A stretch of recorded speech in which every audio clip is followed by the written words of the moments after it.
अखंडानंद गुणाय शिष्य सद्गुरुदेव सच्चिदानंद रूपाय तस्मै श्री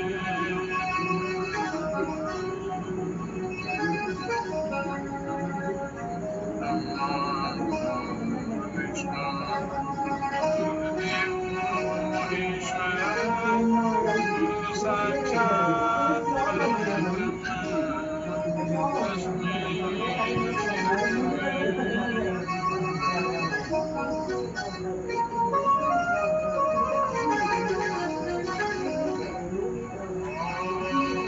प्रणम्य शिरसा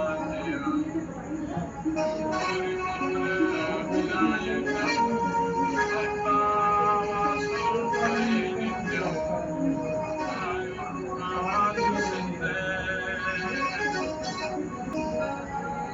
सर्वरूपमयी देवी सर्वं देवीमयं जगत् ततोऽहं विष्णुरूपं नमामि परमेश्वरीं सर्वा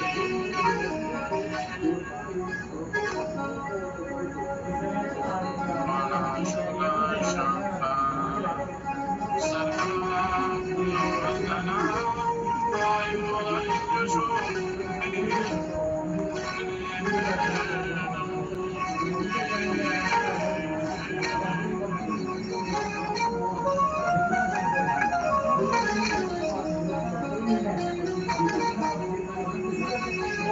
Shri Ramalal Mahaprabhude Namaha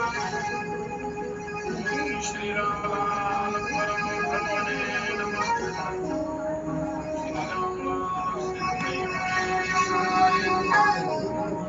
Siddhi Shri Hari Bhakta Sachidananda Sadgurave Namaha Shri Hari Bhakta Parabrahmane Namaha Shri Chandramohan Siddhivaraye Namaha Shri Nityananda Siddhi Yogine Namaha Om Shri Suryananda Siddhi Yogine Namaha Om Matre Pitri Charanamale Vyo Namaha Om Ishtadevta Vyo Namaha Ram Devta Vyo Namaha Sthan Devta Vyo Namaha Suryanidam Grahe Vyo Namaha Sarve Vyo Brahmane Vyo Om Sarve Vyo Devi Vyo Namaha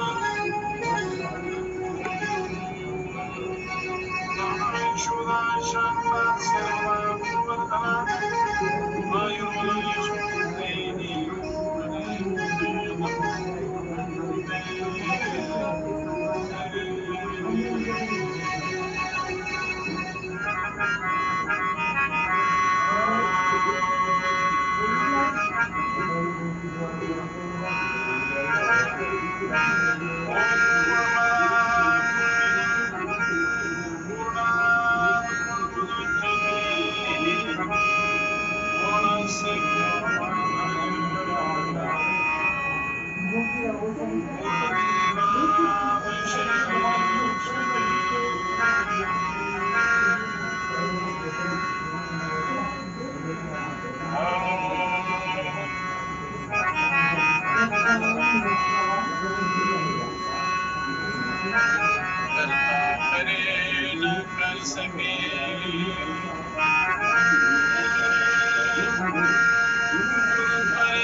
काज करे सो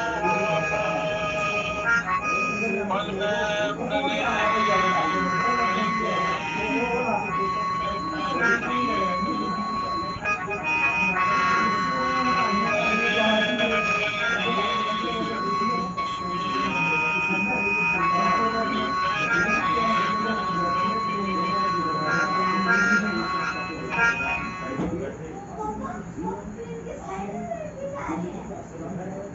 परम पवित्र आत्माओं, धर्म प्रेमी बंधुओं, आत्म कल्याण जिज्ञासुओं, प्राणायाम के द्वारा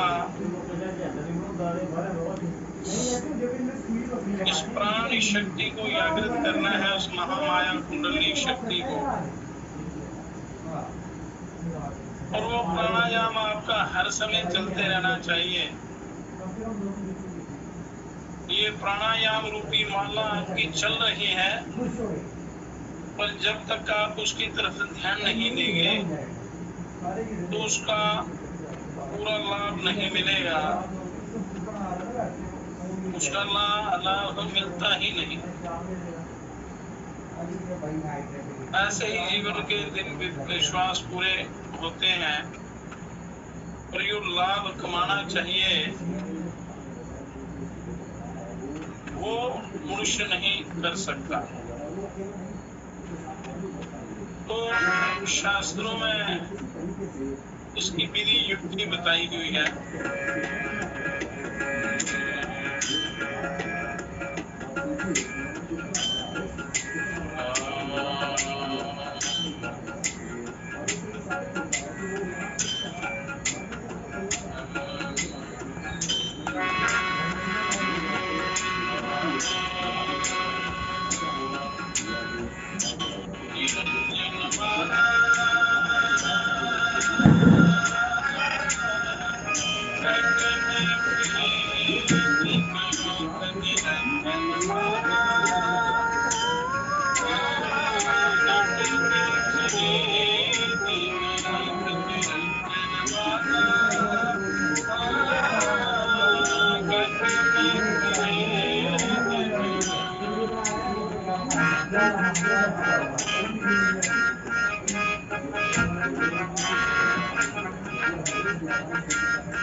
ऊपर आवे नीचे जावे, श्वास श्वास चल जाते हैं, ऐसी मानना है।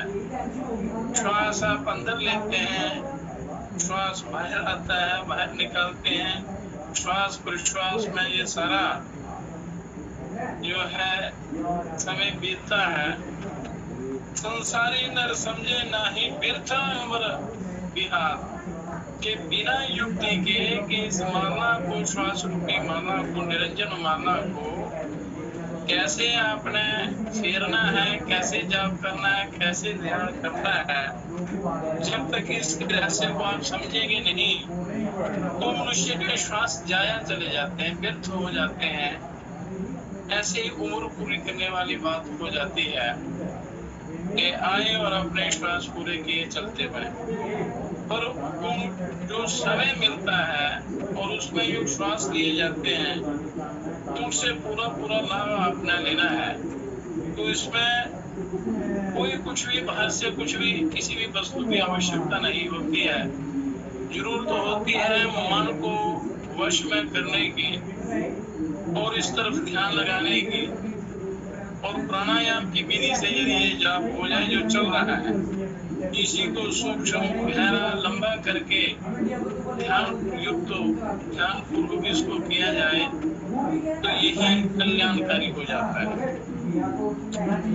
श्वास अंदर लेते समय हम बाहर निकालते समय सो, फिर श्वास अंदर लेते समय सो, बाहर निकालते समय हम इस प्रकार जैसे ओम इस प्रकार की भावना अपना करनी। तो इसका क्या करना है,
मंत्र जपे नित पुरानी, बिन जीवा बिन दांत। केवल मानसिक जाप, श्वास अंदर जाए तो श्वास के साथ अंदर चले जाना ओम के साथ, और या श्वास बाहर निकालने तो मन की भावना करते हुए बाहर, या सो से अंदर हम से बाहर, या हम से अंदर सो से बाहर, इस प्रकार उल्टा सीधा जप करते हुए, क्योंकि ये श्वास एक पल के लिए भी नहीं रुकता।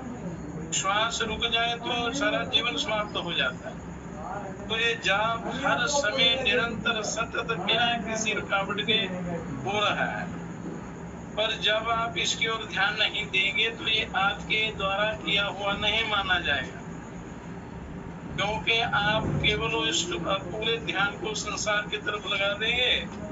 सारे मेरे ज्यादातर लोग, अधिकतर लोग संसार की तरफ ही ध्यान ले जाते हैं, तो प्राण उनका वहाँ लग जाता है, मन जो है विश्व भोगों में लग जाता है, और इस निरंतर अजपा जाप को भूल जाता है, ध्यान नहीं देता, पूरा श्वास भी ढंग से नहीं लेता। तो यदि ये माला का जाप करना आ जाए, ध्यान करना आ जाए, और ये निरंतर चलती है, किसी दूसरी माला की आवश्यकता नहीं पड़ती, पर और बिना जीव हिलाए और दांत लगाए हुए बिना ही ये जाप हो जाता है। बिन जीवा बिन दांत, केवल अपने मानसिक अपने ध्यान करना है। अष्ट पहर में सोवत जागत कबो न बल कर पाए। सोते हुए ये माला चलती रहती है, तो सोते समय जब आप ध्यान करते करते सोए तो सोए हुए भी जाप होता रहेगा, वो आपका किया हुआ माना जाएगा और उसका प्रभाव भी होगा, और आपका हर पल हर क्षण का सदुपयोग हो जाएगा और वो आपके काम आएगा।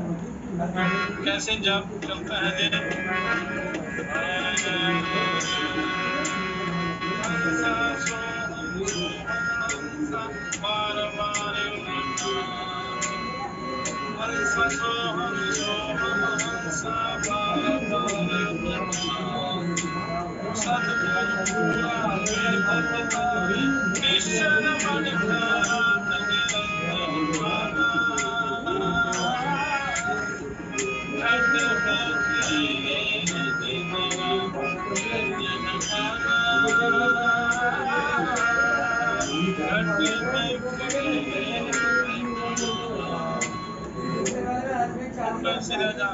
श्वास अंदर जाए तो हम, बाहर आए तो सा, फिर श्वास पुनः अंदर जाए तो सो, बाहर आए तो हम, इस प्रकार हंसा सोहम इसका जाप उल्टा सीधा करते हुए ये सारा समय जो भी समय बीतता है तो आपका किया हुआ जाप माना जाएगा, उसका लाभ भी होगा, अंतःकरण की पवित्रता भी होगी और इसका सदगुरु पूरा भेद बतावे। तो गुरु इस जपा जाप के करने का पूरा सही ढंग बताते हैं और निश्चित रूप से ये मन जो चंचल मन जो है ये स्थिर हो जाता है और परमात्मा में लग जाता है। तो बिना किसी धन के, बिना किसी कीमत के और मुफ्त में ये अनमोल चीज परमात्मा ने आपको दी है, तो इसको ऐसे नहीं गंवाना चाहिए, व्यर्थ नहीं गंवाना चाहिए, अपने कल्याण में लगाना चाहिए। तो ये जो चीज उपहार स्वरूप में मिली है तो उसका सदुपयोग करना है, अपना जीवन सफल बनाना है। जो सदा परभात, जो ध्यान लगावे सदा परभात, ब्रह्मानंद मोक्ष फल पावे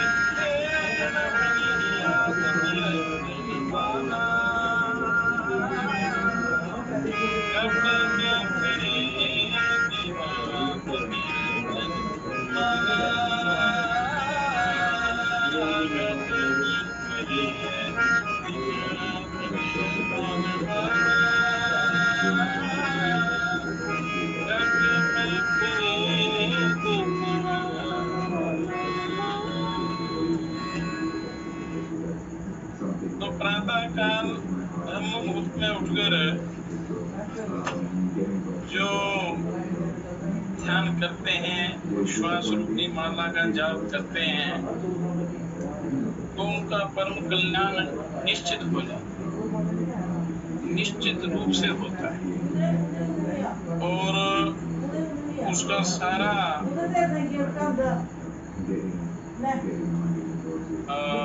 जो है जो जन्म जो है वो उसका सफल हो जाता है, सारा समय परमात्मा लगता है। तो अपना पवित्र बनाते हुए मनुष्य को आगे बढ़ना है और वस्तुओं की चिंता में जो मनुष्य दिन रात लगा रहता है, सारा समय उसी में बर्बाद कर देता है। तो जब कुछ नई संसारिक पदार्थों को प्राप्त करने की इच्छा होती है तो मनुष्य फंसता जाता है और जितनी वस्तुएं कम हो या उन वस्तुओं की ओर ध्यान कम होगा उतना ही आपको सुख शांति आनंद आएगा। अभाव का सुख जो है, संसारिक वस्तुओं के अभाव का सुख, वो बहुत बड़ा सुख होता है, क्योंकि जितनी वस्तु होंगी, जितने वैभव होंगे, उतना आप फंसेंगे, उतनी उन चीजों से ममत्व होगा और कल्याण में वो बाधक होता है। शरीर निर्वाह के लिए आपके कर्मानुसार आपको सब कुछ मिलेगा, पर शरीर निर्वाह के साथ साथ आपका एक बहुत बड़ा कर्तव्य है, धर्म है कि अपने ही कल्याण के लिए आपको साधना करनी है, युक्ति से अपना जीवन सफल बनाना है, सबसे महान सुख प्राप्त करना है।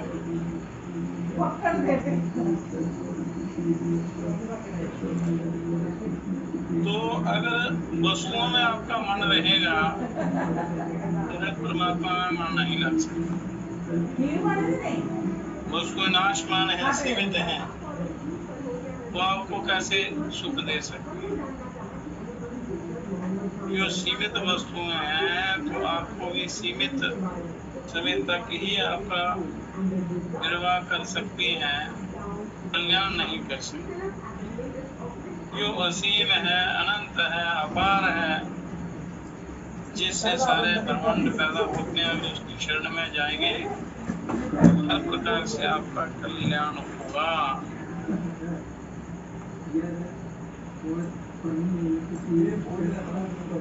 अभाव का सुख, अभाव का भी सुख। मनुष्य वस्तुओं के अभाव में दुखी रहता है, परंतु वस्तुओं के अभाव में सुख भी होता है। एक संत थे जो उनको मिलता उसे अपने से अधिक जरूरतमंदों को बांट देते, परोपकार की भावना रखते।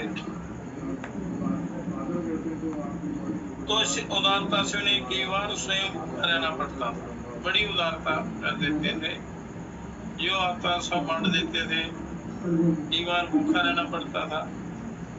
कई दिन से भोजन ना मिला। शमशान में उन्होंने कुछ आटे के पिंड पड़े देखे और बचा हुआ जो ईंधन था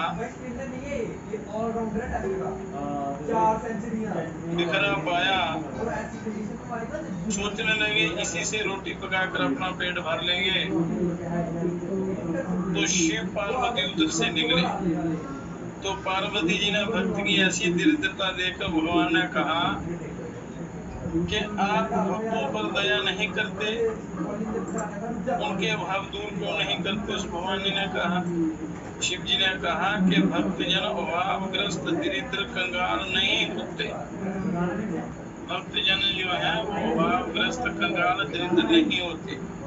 वह उदारता वश दूसरों को सुखी बनाने के लिए अपना वैभव लुटाते रहते हैं, परोपकार की भावना से दूसरों को सुख देने के लिए। तो संत निस्वार्थ होके बिना किसी स्वार्थ की सेवा करते हैं। संदेह हो तो हमें संत से भी मांग कर देखो, वह भूखा होने पर भी अपनी रोटियां दान कर देगा। ये इसका स्वभाव बन चुका है।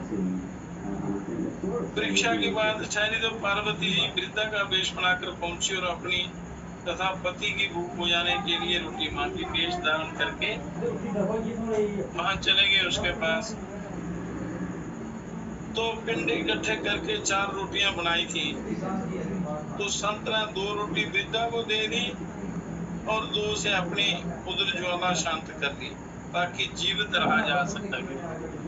तो शरीर की रक्षा के लिए रक्षा करना धर्म है।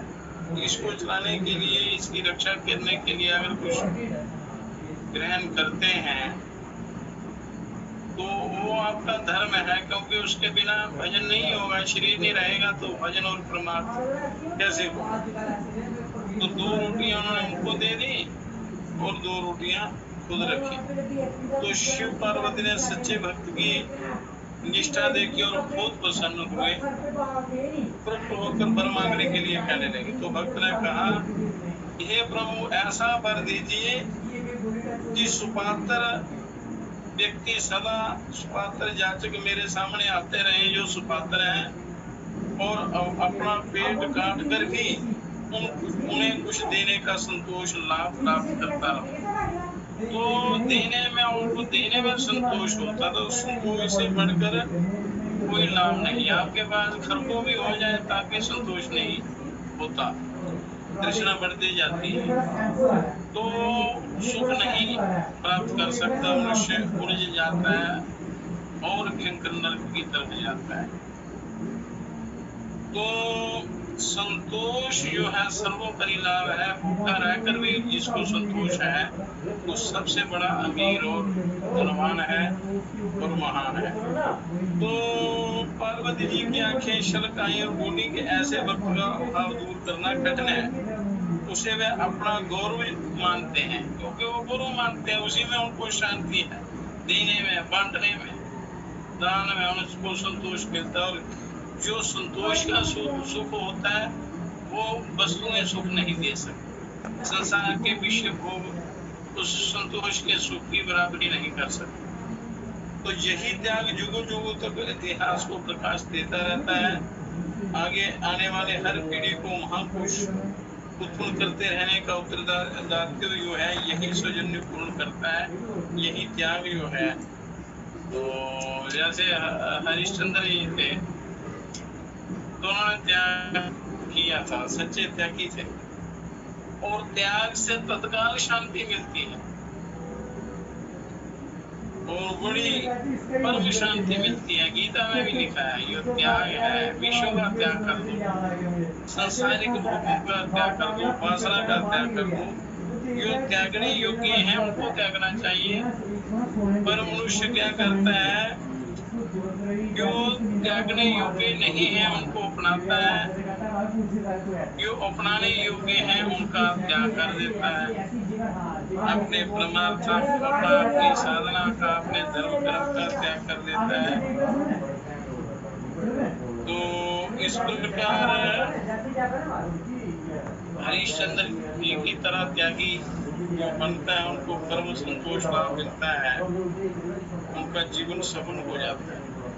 तो इसलिए विश्वों की जो लालसा है इनको त्यागने पर ये आपको परम शांति मिलती है। तो योग के पहले अंग में ये आता है यम और नियमों, तब तो संतोष। जैसे यम नियम है अहिंसा, सत्य, अस्तेय, ब्रह्मचर्य, अपरिग्रह, और नियम आ जाते हैं शौच, संतोष। तो ये दूसरा नियम है संतोष, शौच, संतोष, तप, स्वाध्याय, ईश्वर प्रणिधान। तो यम नियमों का पालन योग साधना में बहुत ही आवश्यक है। तो शिव और पार्वती जी का ये संवाद है, आनंद भैरव और आनंद भैरवी। आनंद भैरवी, अब आनंद भैरवी ने सदाशिव से कहा कि हे नाथ, ये प्राणेश अब सब प्रकार के प्राणायाम का निरूपण करते हैं, उसे सुनिए। जिस प्राणायाम में तत्व युक्त जाप और ध्यान है उसे कहती हूँ। प्राणायाम क्रिया में शोभा पाने वाली इस उल्लास के कई प्रकार हैं। इसके ब्रह्मा, विष्णु और ईश्वर ये देवता वे तो मध्यम से भी मध्यम है। हे नाथ, साधक सत्व में रज तम गुणों को स्थापित कर तथा काम क्रोध आदि दोषों को त्याग कर प्राणायाम करे तो वह योगी योग वेता हो जाता है। तो दोषों को त्यागना पड़ता है, तभी प्राणायाम आपका सिद्ध होगा। दोषों को त्याग दो, प्राणायाम करो। और रजो गुणं गुणं नृपाणातु तमो गुणं अतीव च अधिकंतु पशुना ही साधुना सत्मेव च सत्वं विष्णु वेद रूपं निर्मलं द्वैत वर्जितम् आत्मोपलब्धि विश्वं त्रिमूर्ति मूलमाश्रये। राजाओं में हमेशा रजोगुण रहता है, उससे भी अधिक तमोगुण रहता है। रजोगुण रहता है राजाओं में ज्यादातर, और उससे ज्यादा तमोगुण रहता है। उससे भी अधिक तमोगुण पशुओं में रहता है। और किंतु साधुओं में मात्र सतोगुण की स्थिति रहती है। जो साधु स्वभाव के लोग हैं उनमें सत्वगुण रहता है, केवल सत्वगुण रहता है। विष्णु में सत्वगुण है, वे वेद के स्वरूप निर्मल तथा द्वैत से वर्जित है, आत्मोपलब्धि के विषय हैं, आत्म तत्व की प्राप्ति के विषय हैं, तीनों मूर्तियों के मूल हैं। अतः उनका ही आश्रय लेना चाहिए, भगवान विष्णु का। सत्व गुणाश्रया देव निष्पापी सर्व सिद्धिवाक जितेन्द्रियो भजेत शीघ्रं ब्रह्मचारी व्रतेन च प्राणवायुर् वशेनापि वशीभूतश्चराचरा तस्यैव कर्णेनाथं जपं ध्यानं समाचरेत्। वक्ष्यामि तत्र कारं जप ध्यानं विदितयम् एतद् कर्णमात्रेण योगी स्थानात्र संस्या। सत्वगुण का आश्रय लेने से साधक पाप रहित होता है और समस्त योग सिद्धियों का पात्र होता है। सिद्धियों का मतलब जो आपके आत्म कल्याण में सहायक होती है, ऐसी सिद्धियों का पात्र होता है। वो ब्रह्मचर्य व्रत से वह शीघ्र जितेंद्रिय हो जाता है। ब्रह्मचर्य व्रत से जितेंद्रिय हो जाता है। हे नाथ, प्राण वायु को भी वश में कर लेने से संसार के सभी चराचर वश में हो जाते हैं। प्राण वायु को जब आप वश में कर लेते हैं तो सारा संसार, चर संसार जो है वो अपने वश में हो जाता है। वश का अर्थ है, वश से तात्पर्य है कि कोई भी चीज आपके उस साधन में विघ्न कारक नहीं बनती, विघ्न नहीं डालती। तो इसलिए प्राण वायु को वश में करने के लिए जप और ध्यान भी करते रहना चाहिए। जप और ध्यान, प्राणायाम, जप और ध्यान करते रहना चाहिए। प्राण वायु को वश में करने के लिए जप और ध्यान की दो ही विधियां हैं। उसका प्रकार आगे कहूंगी। इसके कारण ही साधक योगी बन जाता है और इसमें संशय नहीं है। ये अंध वैपली महेश्वर से कह रही है। तो क्या है? जपंचात्रिविधं प्रोक्तम अव्यक्ता व्यक्तति सूक्ष्मम सूक्ष्मगम व्यक्तम वाचिकम उपांशु अव्यक्तम सूक्ष्म मानसम तत्र ध्यानं प्रवक्ष्यामि प्रकारवेकं विंशतिं ध्यानेन जप सिद्धि स्यात् जपात् सिद्धिर्न संशयः। के जप के प्रकार हैं।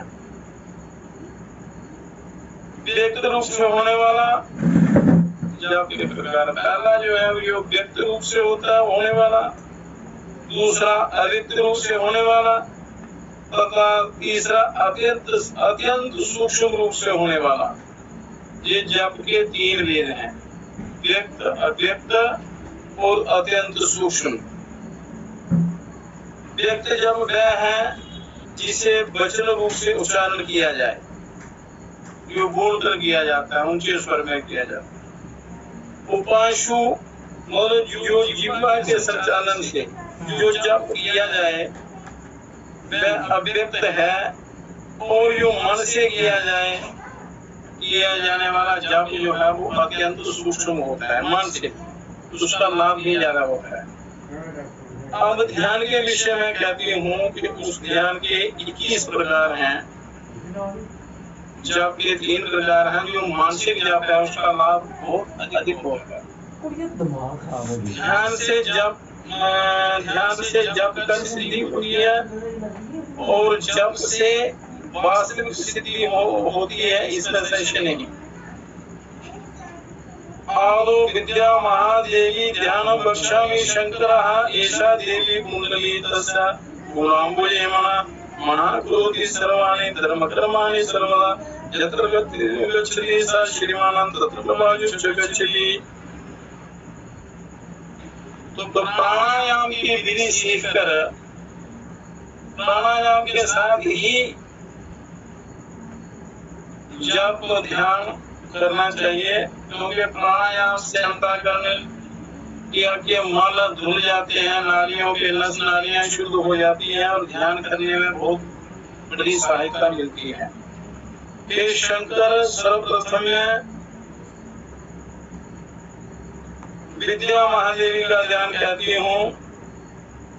ये कुंडली ही महाविद्या है। विद्या देवी मतलब ये कुंडलनी शक्ति जिसका कल वर्णन किया था, यही महादेवी है, जिनके मूलाधार रूप में मन का निवास है। मूलाधार में नाभि के नीचे स्वादिष्ठान और उसके नीचे मूलाधार चक्र है। यहाँ कुंडलनी शक्ति रहती है। रीढ़ की हड्डी का अंतिम जो मनता है उसके बराबर ठीक सामने ये मन ही समस्त धर्म कर्म सर्वदा किया करता है। और यहाँ वह जाता है, वायु भी उसी स्थान पर उसके साथ जाता है। तो मन ही सारा संसार चलाता है, सारे काम किया करता है, सारे धर्म कर्म करता है। करवाता है। तो जहां जहां मन जाता है वहां वहां प्राण जाता है। तो इसको मन को सही जगह ले जाना है, तभी कल्याण होगा। अतो मूले समारूपे मानसं वायुरूपिणं द्वादशंकुलो बाह्ये नासाग्रे चावधारयेत मनस्तं रूपमाकस्य मनोधर्मं मुहुर्मुहुः मनस्तदसदृशं जाति गतिर्यत्र सदा भवेत् मनोविकार रूपो तु एव एकमेवन्न संशय अज्ञानिना हि देवेश ब्राह्मणो रूपकल्पना अव्यक्तं ब्रह्मरूप हि तच्च देहे व्यवस्थितं धर्मकर्मं विनरयुक्तं ब्रह्मणोगम्यं भवेद् यतिः। अतः मूलाधार से वायु स्वरूप मन को स्थापित कर नासा के अग्रभाग के 12 अंगुल पर्यंत वायु धारण करे। मन में रहने वाले धर्म के स्वरूप इष्ट देव की मन में कल्पना करे, जो आपके इष्ट देवता हैं। इष्ट जो अनिष्ट से रक्षा करते हैं और उनका ध्यान करने से वो अपने परम आराध्य उस ब्रह्म को प्राप्त करा देते हैं। मन भी उस स्वरूप के अनुसार ही चलता है। यहाँ उसकी गति होती है, यहाँ वायु की गति होती है। तो मन में रहने वाला विकार एक ही है, इसमें संशय नहीं है। हे देवेश, परम ब्रह्म के रूप की कल्पना तो अज्ञानियों की है। वस्तुतः ब्रह्म का स्वरूप अव्यक्त है और वह ब्रह्म शरीर में व्यवस्थित रूप से वर्तमान है। बड़ी व्यवस्थित रूप से वो विराजमान है, सबके शरीरों के अंदर है और वह धर्म कर्म से सर्वथा निर्लेप है। अतः मनोगम्य होने से साधक यति को उनका भजन करना चाहिए, उस परमात्मा का भजन करना चाहिए, ब्रह्म का भजन करना चाहिए जो आपके अंदर विराजमान है परमात्मा। तो प्राणायाम करते करते अंतःकरण को शुद्ध करना है आपको। तो प्राणायाम गर्मियों के दिनों में बाएं स्वर से शुरू करना है और जब भी शुरू करना है तो पहले प्राण वायु बाहर निकालनी है। श्वास बाहर निकाल के, श्वास बाहर निकाल देंगे तो नाड़ियां साफ होंगी और श्वास अंदर लेने में बड़ी आसानी होगी, अच्छे ढंग से जाएगा। किसी प्रकार का कोई गलती नहीं होगी, कोई दोष नहीं होगा और उसमें कोई नुकसान नहीं होगा। तो सबसे पहले गर्मियों में दायां स्वर बंद करके अंगुष्ठ से और श्वास जोर से बाहर निकाल के फिर अनामिका कनिष्ठिका से को मिला के पहले धीरे धीरे श्वास को अंदर खींचना है।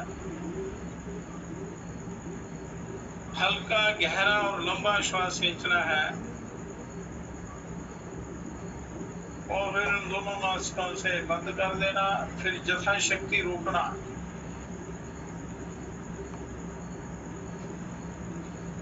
फिर अंगूठा हटाकर दाएं से निकाल देना। ये एक प्राणायाम हुआ। फिर दाएं से भरना, यथाशक्ति रोकना और बाएं से निकाल देना। ये 2 प्राणायाम हुए। इन 2 प्राणायामों के 12 सेट करने हैं, मतलब 24 प्राणायाम हो गए। तो पहले ऐसे अनुलोम विलोम विधि से आपने करना है। जब अभ्यास हो जाता है तो फिर मात्राएं जो हैं गिनती करके करना है। फिर वो भी जब सिद्ध हो जाता है तो फिर प्राणायाम बैठते ही अपने आप प्राणायाम होने लगता है। हाथ रखने की भी आवश्यकता नहीं रहती है, अपने आप प्राणायाम जो है बैठते ही ध्यान करते ही आपका ये श्वास ढंग से चलना शुरू हो जाएगा।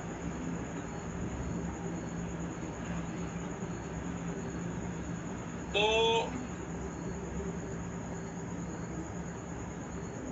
आत्मा ब्रह्म धर्म कर्म से सर्वथा निर्लिप्त है अतः मनोगम्य होने से साधक यति को उनका भजन करना चाहिए, उनकी तरफ ध्यान लेना चाहिए।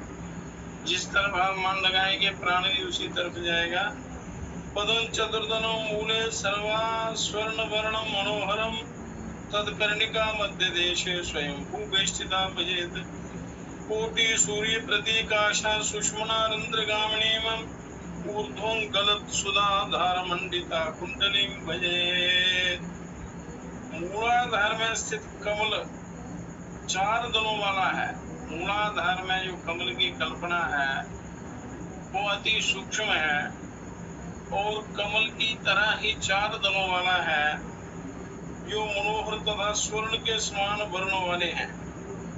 वो दल सोने के वर्ण वाले हैं और उसकी कर्णिका के मध्य में स्वयंभू लिंग को वेष्टित करके उनके बीच में प्रकाश रूप स्वयंभू लिंग है। 6 शिव रहते हैं, 6 सदा शिव रहते हैं शरीर के अंदर 6 चक्रों में। तो मूलाधार में स्वयंभू लिंग रहता है और वो कुंडलनी शक्ति उनको वेष्टित करने वाली कुंडलनी का भजन करना चाहिए। मूलाधार में जिस स्तुति का कल वो गान किया था, श्रवण किया था अपना, तो उसके द्वारा उसका ध्यान करना चाहिए। वह कुंडलनी करोड़ों सूर्यों के समान दीप्तिमती है और सुषुम्ना रंध्र से ऊपर जाती है। सुषुम्ना का जो मार्ग है उससे ऊपर जाती है और बहते हुए सुधा धारा से मंडित है। बहते हुए सुधा धारा अमृत की धारा से वो परिपूर्ण है, मंडित है। यदि साधक को उस कुंडलनी का भजन करना चाहिए, जति साधक को उस कुंडलनी शक्ति का भजन करना चाहिए। ब्रह्मांड बुद्ध कदम्ब संकुलो यं माया विवृदु तदरंगमाला आश्चर्यं वजर्ति प्रलयं प्रयाति संतति महावट मुखग्नो। करोड़ों चंद्रमाओं, करोड़ों सूर्यों, करोड़ों बिजलियों के समान दीप्तिमती होकर वो प्रकाशित होकर सारे चक्रों का भेदन करते हुए अपने परम शिव में जा मिलती है, जीव का उद्धार हो जाता है। तो महाकुंडली शक्ति जो है उसका ध्यान करने से मनुष्य का परम कल्याण होता है। तो उस शक्ति के यागे बिना कल्याण असंभव होता है। स्वयं भूलिंग परम ज्ञानम चिरविवर्धनम सूक्ष्माति सूक्ष्माकाशम कुंडली जडितम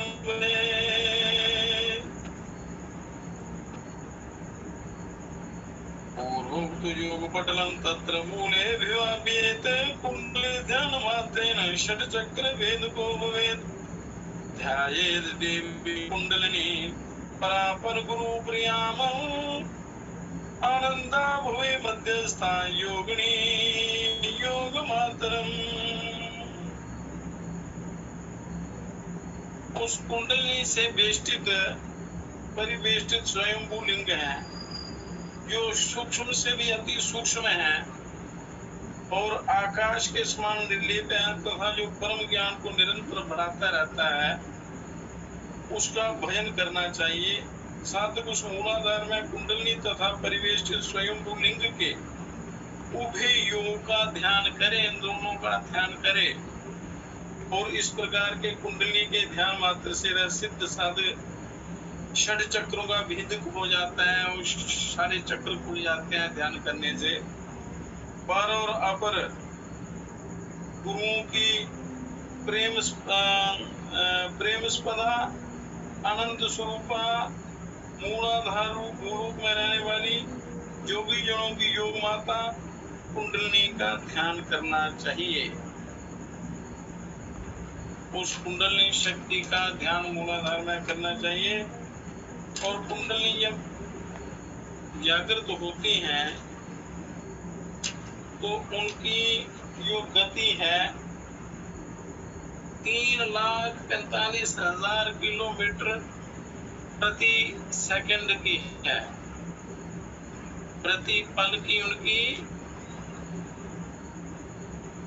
3,45,000 तेज गति से, किलोमीटर की गति से, प्रति सेकंड की गति से वो चलती हैं, जागृत होती है। इसलिए इनको जागृत करने के लिए गुरुओं की आवश्यकता होती है, उनके मार्गदर्शन में करना है।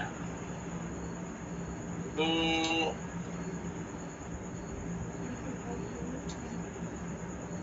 प्रार्थना करने पर वो बड़ी जल्दी प्रसन्न होती है, कल्याण कर देती है। पर मनुष्य को, साधक को प्रयासरत रहना चाहिए अपने कल्याण में। कोटि विद्युत लता भाषा सूक्ष्माति सूक्ष्म सूक्ष्मत्वं मार्गम् ऊर्ध्वं मार्गव्याचलन्ति प्रथमारुण विग्रहाम् प्रथमोदगमने कौलिं ज्ञानमार्ग प्रकाशिकामं प्रति प्राणे प्रदक्षामम् अमृतभ्याप्त विग्रहाम् धर्मोदया भानुसुदे जगदस्थावर जंगमम् सर्वान्तस्थान निर्विकल्पा चैतन्यानंद निर्मला।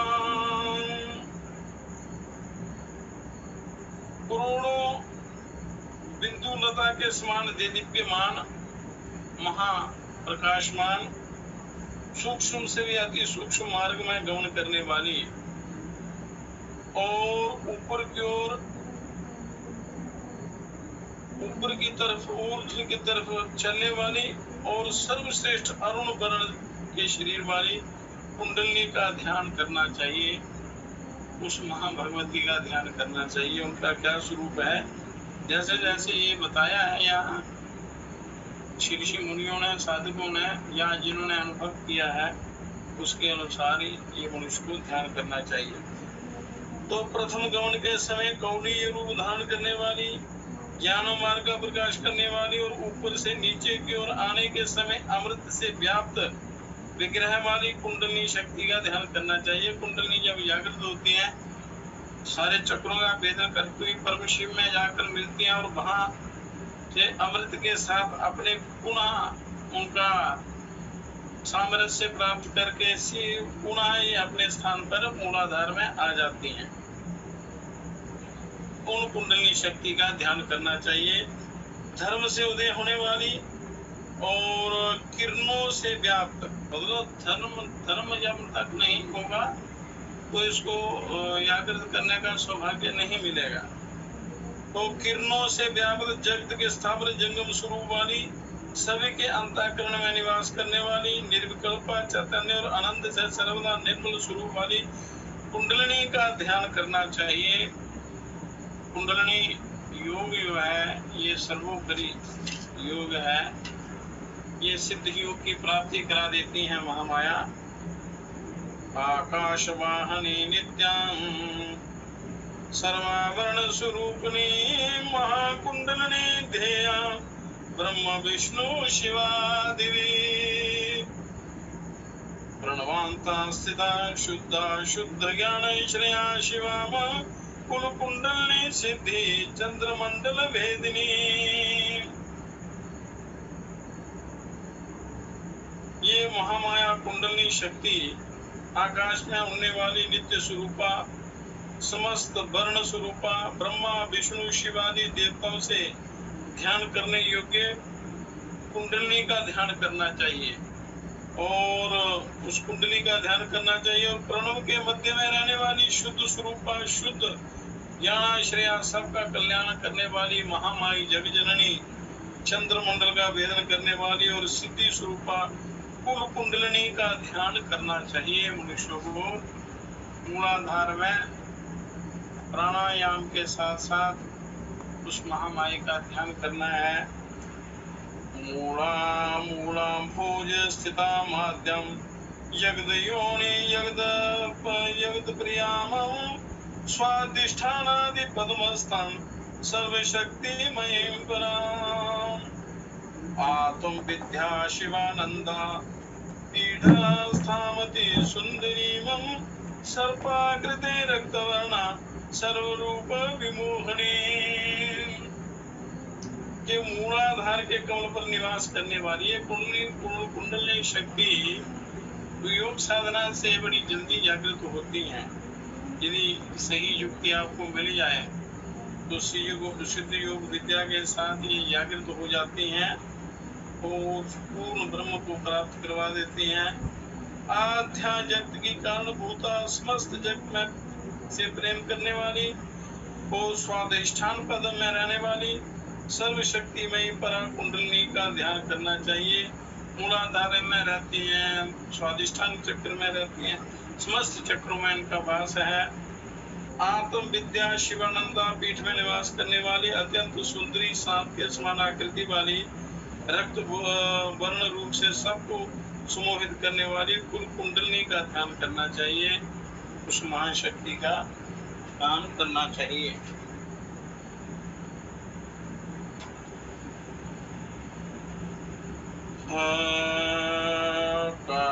कामये कामरूपस्था मातृका कामातदायिनी कुलमार्ग नंदमयी काली कुंडली भजे काली कुंडलिनी भजे इति ध्याता मूल पद में निर्मले योग साधने धर्मोदय ज्ञान रूपी साधे पर कुंडली कामनी काम रूप में रहने वाली मातृका स्वरूपा आत्म विद्या देने वाली कुलमार्ग के उपासक को आनंद देने वाली और महाकाली कुंडलिनी का ध्यान करना चाहिए। पवित्र योग साधन काल में इस प्रकार मूल पद में कुंडलिनी का ध्यान कर धर्म के युद्ध हो जाने पर ज्ञान रूपी पर कुंडलिनी की सिद्धि करनी चाहिए। जब ये कुंडलिनी शक्ति जागृत हो जाती है, सिद्ध हो जाती है, तो जीव का उद्धार हो जाता है। कुंडलिनी भावना देव खेचराते अष्ट सिद्धि वाक ईश्वर तो आपनोति साधको भूपतिर्भवेद योगाभ्यासे भाव सिद्धो स्मृतो वायुर्महोदया प्राणानामादुर्निर्वायो चलेनं त्वं प्रजान्येत् प्रतीक्षणं समाकृष्य मूलपद्मस्थ कुंडलीनं तदा प्राणं महावायुर्उर्वशी भक्ति निश्चितम्। कुंडलिनी की भावना करने से ही खेचरी मुद्रा सिद्ध होती है और अष्ट सिद्धियां प्राप्त हो जाती हैं जो आपको आगे कल्याण में सहायक होती है। सिद्धियों का दुरुपयोग नहीं करना है, उनका सदुपयोग करते हुए आपने उस ब्रह्म विद्या को प्राप्त करना है। और साधक ईश्वरत्व प्राप्त कर लेता है और वह राजा भी हो जाता है। योगाभ्यास में महोदय वायु भावना से सिद्ध होता है। इन प्राण नाम के वायु को रोकना बड़ा कठिन कार्य है, इसको साधना करना कठिन कार्य है, पर अभ्यास करते करते ये प्राणायाम सिद्ध हो जाता है। और यह प्राण सिद्ध हो जाता है, प्राणायाम के द्वारा प्राण और मन वश में हो जाते हैं, तो ये महासिद्ध हो जाता है, महायोगी बन जाता है। अतः धीरे धीरे इसका संचालन करें, धीरे धीरे युक्ति से गुरुओं से सीख कर और मूल पद में रहने वाली कुंडलिनी को प्रति क्षण ऊपर की ओर खींचते रहना चाहिए। ऊपर की ओर ऊर्ध्वरित बनना है, प्राण के साथ मूल बंद लगा के प्राण को ऊपर चढ़ाना है और तभी प्राण रूप वायु निश्चित रूप से वश में हो जाती है। प्राण वायु जब वश में हो जाती है तो समझो सारा संसार त्रिलोक की वश में हो जाती है और आपके कल्याण का मार्ग जो है वो साफ हो जाता है। यो देवाश्चैव ब्रह्मणे क्षेत्रे पीठे सुतीर्थके शिलाया शून्यगेनाथ सिद्धास्यु प्राणवायुना ब्रह्मांडे यानि ससन्ति तानि सन्ति लेवरे ते सर्वे प्राण संलग्ना प्राणातीत निरंजनम् यावत् प्राणास्तितो देहे तावान् मृत्यु भयं कुतः गते प्राणे समायान्ति दीप्ताश्च चेतानि स्थिता। ब्रह्मांड में, क्षेत्र में, पीठ में, उत्तल तीर्थ में, शिरा में, शून्य स्थान में रहने वाले जितने तत्व भी हैं वे सभी प्राण वायु से सिद्ध हो जाते हैं। इसलिए प्राण वायु को काबू में करना, नियंत्रण में करना आपका परम कर्तव्य है। वस्तुतः जितने तीर्थ ब्रह्मांड में हैं उतने ही तीर्थ इस शरीर में भी हैं। जितने तीर्थ ब्रह्मांड में हैं, बाहर हैं, उतने ही तीर्थ आपके शरीर के अंदर हैं। वे सभी प्राण से जुड़े हुए हैं। जितने भी तीर्थ हैं वो प्राण से जुड़े हुए हैं। जब तक आप अंदर के तीर्थ नहीं करेंगे तो उन तीर्थों के करने का फल नहीं है। तो ये बाहर के तीर्थ जो हैं ये अंदर के तीर्थों के लिए प्रेरणा देते हैं, करते हैं कि आप अपने ही इस शरीर में रहने वाले उन महातीर्थों का साक्षात्कार करो। किंतु निरंजन परम ब्रह्म प्राण से सर्वदा परे हैं। जब तक इस शरीर में प्राण है तब तक मरने का भय किस प्रकार से हो सकता है। प्राण के जाते ही चेतना में रहने वाले सभी देवता भी शरीर से चले जाते हैं। जो प्राण के कारण ही ये सारे देवता भी शरीर में निवास करते हैं। तो सभी का मूलभूत कुंडलीभूत देवता है और जो आनंद युक्त और चेतनामय है। इस प्रकार यही वायु रूपा कुंडली सबकी रक्षा करती है। उसी नीचे शरीर चलता है, क्योंकि इस शरीर में जो प्राण शक्ति है, जो शरीर के अंदर ताप है, गर्मी है, जो जिस चेतना से ये जीव चलता है तो इस कुंडली से ही प्राप्त होता है। देखने की शक्ति है, जो भी देखने की, बोलने की, सुनने की, चलने की, फिरने की, जो भी क्रिया करने की जो शक्ति इन्हीं से मिलती है। समस्त जगत में चेतना रूपी कुंडली योग की अधिष्ठात्री देवता है, जो आत्मा और मन से संयुक्त रहकर मोक्ष प्रदान करती है। इसलिए मंत्र के साधक भाव ज्ञान की स्थिति के लिए उसका ध्यान करें, उस महामाई कुंडली शक्ति का। यदि कोई योग चाहता है तो वह भू और मोक्ष में रहने वाली उस भवानी का ध्यान करे, उस भगवती का ध्यान करे। भोग योग सब संसार के समस्त वैभव आपको वो देती हैं। तो कुंडलिनी शक्ति का ध्यान शरीर में करना चाहिए। शरीर में जो तीर्थ है, असली तीर्थ है, तो वो शरीर की शुद्धि करते हुए प्राण का अभ्यास आपने करना है। प्राणायाम का अभ्यास तो उससे पहले आपने शरीर के अंदर जो कफ वात पित्त हैं, विकार हैं, उन विकारों से रहित इस शरीर को करना है। विकारों का संतुलन बना के आपने अपना जीवन, ये शरीर शुद्ध करके साधना करनी है। तो उसमें यौगिक छठ कर्म है, जल की क्रियाएं हैं, उनसे बड़ी जल्दी शुद्धि होती है। जिनको कफ पित्त की अधिक प्रबलता रहती है तो वो यौगिक छठ कर्म है, कुंजल है, नेति है, धोती है, शंख प्रक्षालन है इत्यादि, जो जिसके लिए उपयुक्त होता है उस आवश्यकता के अनुसार उस साधना को आपने करना है। तो बड़ी जल्दी शुद्धि होती है, शरीर नया बन जाता है, प्रकृति के अनुसार शुद्धि हो जाती है। और के साथ कुछ योगासन है, मतलब जो जो शरीर के लिए उपयोगी है आप सारे 84 लाख आसन कौन कर सकता है। वो जो शरीर आपके शरीर के लिए उपयोगी हैं, जिनसे आपका काम चल सकता है, उस साधना को करके अपना जो है रास्ता साफ पवित्र बनाना चाहिए, मुक्ति का द्वार खोलना चाहिए, अपना उद्धार करना चाहिए। उसमें फिर प्राणायाम है, कई प्रकार के प्राणायाम के साथ साथ धारणा ध्यान करते रहना है तो परमानंद की अनुभूति होती है। तो जीवात्मा परमात्मा से प्रार्थना करता है। हमारे सिद्ध महायोगियों ने, गुरुदेव जी ने हिमालय में तप कर करके वहाँ उन ऋषि मुनियों देवताओं से वो विद्या प्राप्त की है। उनमें एक हिमालय में आत्म कल्याण कारणी ये ब्रह्म ध्यान योग प्रार्थना है, जिस कुंडली की आप यहाँ चर्चा हुई है। जीवात्मा कहता परमात्मा से, ओम जीव को ब्रह्म बनाओ, श्री गुरु आत्म स्वरूप बनाओ, अंधकार ज्ञान मिटाओ,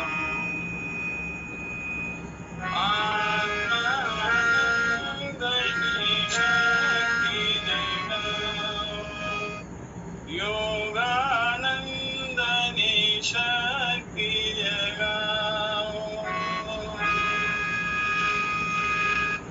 हे योगेश्वर हे ज्ञानेश्वर हे सर्वेश्वर हे परमेश्वर, मन विक्षेपावरण मिटाकर परमानंदमय हंस बनाओ, परमानंदमय हंस बनाओ। मन विक्षेप आवरण, मन विक्षेप और आवरण ये तीन चीजें जो हैं आत्म ज्ञान नहीं होने देती, उस कुंडली शक्ति को जागृत नहीं। हे प्रभु, हे गुरुदेव, हे महामाया, मन विक्षेप आवरण मिटाकर परमानंदमय हंस बनाओ, परमहंस बना दो, परम शुद्ध बनाओ, सारे तीनों मलों को हटाकर। यही मल उस आनंद का अनुभव नहीं होने देते, जो अपनी गलतियों के कारण ये मल विक्षेप आवरण बन जाते हैं। तो हे प्रभु, कृपा करके ये इन्हें दूर कीजिए, हटाइए। नित्यानंद महाप्रभु शक्तिधाम सिद्धि संपूर्ण, कृष्ण शक्ति ज्ञानामृत पान कराओ, ज्ञानामृत पान कराओ, ओम जीव को ब्रह्म बनाओ, श्री आत्म स्वरूप बनाओ, अंधकार ज्ञान मिटाओ, आत्मानंदनी शक्ति जगाओ, योगानंदनी शक्ति जगाओ, स्वयंभू लिंग को बैठी घेरे, ब्रह्मामृत पी जाय सवेरे, अंतर में युग युग से सोई, श्री कुंडलिनी शक्ति जगाओ, श्री कुंडलिनी शक्ति जगाओ। एक स्वयंभू लिंग को बैठी घेरे, जो विषय चर्चा की, इनकी स्तुति की।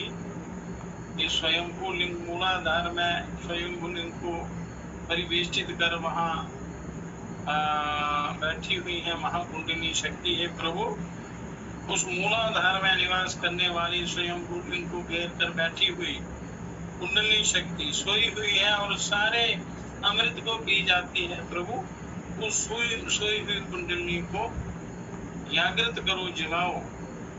स्वयंभू लिंग को बैठी घेरे, ब्रह्मामृत पी जाए सवेरे, अंतर में युग युग से सोई, करोड़ों युगों से सोई हुई कुंडलिनी को उसको जगाओ, श्री कुंडलिनी शक्ति जगाओ। तो कुंडलिनी शक्ति जब जागृत होती है योग साधना के द्वारा, ध्यान के द्वारा, और ध्यान के साथ साथ अपना प्रार्थना करनी है, तो प्रभु बड़ी कृपा करते हैं, ब्रह्मानंद की अनुभूति होती है। तो यह प्रभु उस कुंडली को जागृत करो। तो जब कुंडली जागृत होती है तो वो अमृत इस जीवात्मा को पीने को मिलता है। करोड़ों सूर्यों, करोड़ों चंद्रमाओं, करोड़ों बिजलियों के समान दीप्यमान होकर ये महाशक्ति जागृत होती हैं और अपने ब्रह्मानंद में परम सदाशिव के साथ सामरसता प्राप्त करती हैं और एक हो जाती हैं, एक रस एक रूप अखंड ब्रह्म में उनकी शक्ति महा उस ब्रह्म में मिल जाती है। उस जीव का उद्धार हो जाता है, कल्याण हो जाता है। उसका वर्णन नहीं किया जा सकता, उस आनंद का, उस समय उस वैभव का। ब्रह्मा विष्णु महेश के समान बन जाता है जीव। ओम का नाद दहर में जागे, आत्मानंद में सभी दुख भागे। हे परमात्मा धर्म मेघ की, अमृत वर्षि समाधि लगाओ, अमृत वर्षि समाधि लगाओ। ओम का नाद दहर में जाके, ओम का नाद निरंतर चलता रहता है, अणु अणु में चलता है, ब्रह्मांड में चलता है। आपके इस शरीर रूपी ब्रह्मांड में शरीर रूपी रहता है, वो अनवरत चलता रहता है निरंतर, और मनुष्य उसकी ओर ध्यान नहीं देते, इसलिए वो सुनाई नहीं देता। तो जीवात्मा प्रार्थना करता है कि प्रभु ओम का नाद दहर में जाके मेरे हृदय से ओम का नाद प्रकट हो, आत्मानंद में सभी दुख भागे। जब ओम का नाद प्रकट होता है तो आत्मानंद की प्राप्ति होती है और उस समय सभी दुखों का नाश होता है, हो जाता है। हे परमात्मा धर्म मेघ अमृत वर्षी समाधि लगाओ, धर्म मेघ रूपी ऐसी वर्षा हो, अमृत की वर्षा, जिससे मेरी वो समाधि लग जाए, ऐसी कृपा करो। आत्मानंदमय ध्यान सुहाए, कभी ना जगत का सपना आए। सच्चिदानंद घन श्याम हरे, परमानंदमय सुधा बरसाओ, परमानंदमय सुधा बरसाओ। आत्मानंदमय ध्यान सुनाई, ऐसा ध्यान लगे जिससे मुझे आत्मानंद की प्राप्ति हो, वो ब्रह्मानंद मिले, कभी ना जगत का सपना आए और इस जग रूपी स्वप्न का भी स्वप्न ना आए, क्योंकि ये महान दुखदायी है।